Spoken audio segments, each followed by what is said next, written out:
Right guys, welcome back to the channel. Hope you're all smashing it. Today we're just going to have a quick chat about remaps, stage 1 remaps. Are they worth it? What are the benefits? You know, have you been in that position, you know, where you're like, you fancy it but you've heard all, oh well, it's bad for my car, it's not good, you know. So from experience I can only tell you what I've been through myself and my experience and my honest opinion. So I'm on my second remap now. Firstly, I had an IS220 diesel Lexus that had major DPF problems, and the only way to deal with it was to gut the DPF and remap the car. The car went from, I think it was 177, 178 brake to about 220, and it was about 400 pound of torque, and the car ran amazing. You know, the car was like a smoke machine. It bogged down after the map and the DPF. It was brilliant.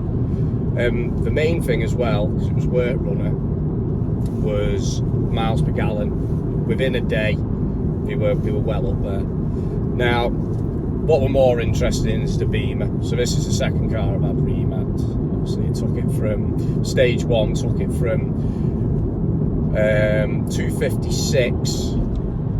It was 256 or 258 standard, correct me on that if I'm wrong, to 310, and it took it up to 498 pound of torque. Now this is a generic remap, so this is already stored files that you can, the tuner guy who's doing the map can access the server and map your car from a laptop, basically from anywhere in the world.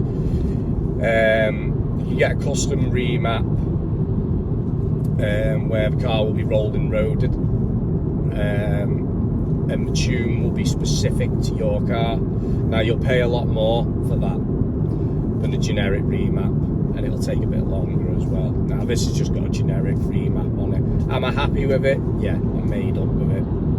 You know, power gains are good, yeah. First couple of weeks you're like a kid in a candy shop. Oh, more power, go, go, go. But then after a while, you know, it becomes normal, and you reap the benefits of the miles per gallon, which is better than standard.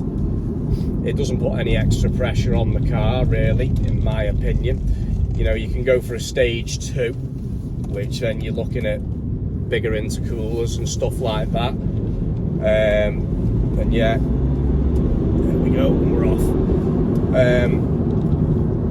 Are they worth it? Well, for a car that's packing out nearly 500 pound of torque and it's rear wheel drive, I don't think I need any more power. Now, you hear all the horror stories, you know, oh, it damages your ECU, X, Y, Z. I've never had a problem at all. And even if you look, BMW offer a package on the 30 diesel that takes the car up to about 280 odd, about 286 brake standard, which is basically BMW's own remap. You know, so problems with remaps, I haven't really got a problem. Price wise, I paid about 150 quid for this generic, which was like, I knew the guy that did it. Prices vary up and down the country, so I think if you're scared of getting a remap, you know, technology's come a long way now. It's not like tuning an old RS Turbo or something like that. Back in the day with super chips and stuff, it's a lot different, and it makes your car more efficient, and it seems to run smoother, and there seems to be less turbo lag. Like, I can leave this car in Eco Pro now and still fly away from the lights, still use kick down to overtake on a motorway, and feel, you know, no need to put it in sport or into manual. It just has the torque to, in essence, waft off. So I think if you've got even, you know, your 20Ds and your 1.8s, I see results on the BM forums, you know, they're doing 230, even some on custom 250 brake, like, you know, it's really good from a 2 litre diesel, you know, and there's a torque as well. And you know, if you've got a 3.5, you're getting monstrous results. You know, the stats that people are saying off a remap on a 3.5, you know, they're a dangerous car, like proper weapon. But the 30, it's just, you know, I've got E46 M3 performance plus more, because I'd say it's faster, and I'm doing 50. I'll tell you now, what am I doing now? 51.1 at the minute. Been on a little run today. So, quarrels about remaps, you know, if you had any nightmares with remaps, is there, you know, drop in the comments. Have you got any reasons not to get a remap, or anything that scares you in particular? You know, I had all these, you know, because my BM was a slightly newer car. You think, oh God, am I going to damage it? You know, I get if you've got a brand new car and you've got a warranty and stuff like that, it might void the warranty. But, you know, I'm on a 13 plate, 70,000 miles. The car's running fine. So, remaps, guys, what's your opinion? Have you had a bad experience? Are you loving it? You know, I know the BM garage doesn't seem, the main dealerships don't seem to like you having a remap car, but, you know, this is the world we live in now, like. So what do you think? I'm loving it, and, you know, it's one of them.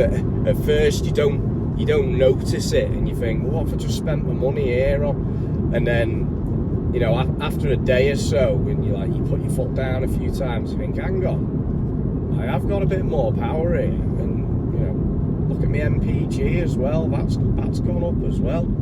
So I think it is worthwhile, and I think any other diesel car in the future that I purchase, I'll be straight to get it remapped. You know, but I get people have, you know, they have worries. You know, cars nowadays, you know, they are technical, and when things go wrong, they go wrong, and you think, oh, am I just messing around with it? But there we go. So my stage 1 tune, that's why I panicked so much when we had the recalls, and I thought, you know, have I lost this here? Because I want to keep it.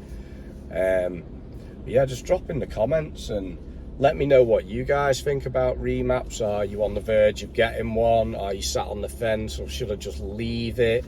Have you got one? You're unhappy with it? Have you got one you made up? Drop in the comments, let me know. Right, guys, well, I'm going to clock off. Please like and subscribe, and I'll speak to you soon. Take it easy.